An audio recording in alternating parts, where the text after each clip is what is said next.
Hello and thanks for joining us. I'm Laurel Hess and this is Comcast Newsmakers coming to you from the Detroit Regional Chamber Mackinac Policy Conference taped at the Grand Hotel.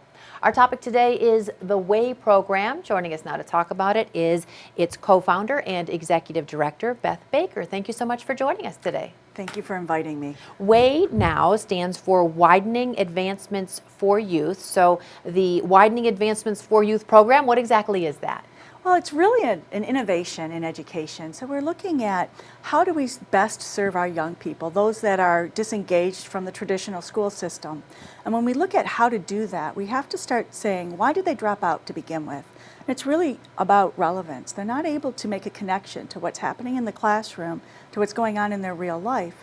So we started looking at how can we do things differently and how can we best prepare our young people for 10 years after they leave us, and what skill sets are they going to be needing. So are you actually a program that finds your way into the public school system or private schools or you sort of complement what's going on, or are you individual separate schools of your own? The answer is yes. So we partner with local school districts as well as ISDs. Our first choice is to build a collaboration of districts within an ISD. An ISD is a regional education service agency, and they serve several districts within a county. With that program, we're really, as you were saying, complementing. So our program will come in, and the district or the ISD will provide the learning lab because we're blended. So we have face-to-face learning and online learning.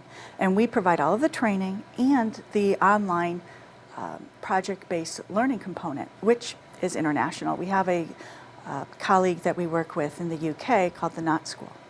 And so why is this program necessary? I mean, how long has it been around, and why did somebody decide we really need this?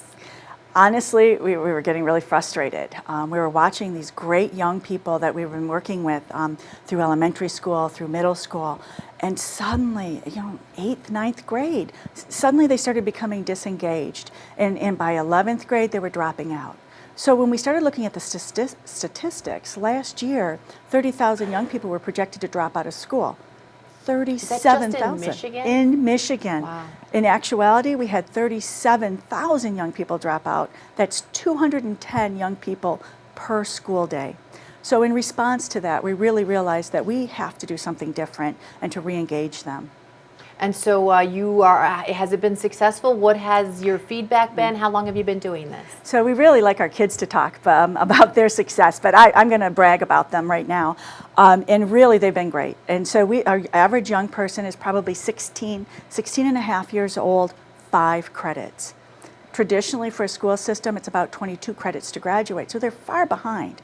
Our young people, because we're year-round, we're project-based, and all of our subjects are integrated together so that they're not siloing their learning.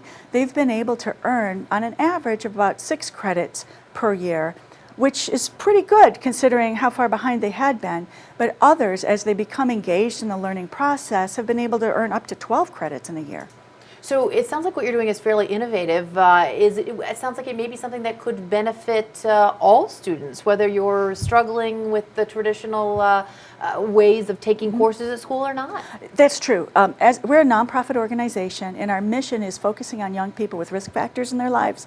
But absolutely, as our districts control the enrollment of who is in the program or not, as far as our partnerships go.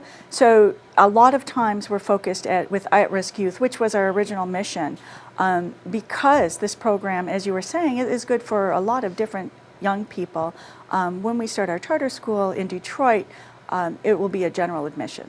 Okay, awesome. So you have a new charter school starting up. Is it starting up very quickly this fall? This fall. All right, yeah. Very exciting. We'll wait to see how that goes, and hopefully much success. Thank you so much for joining us today. Thank you.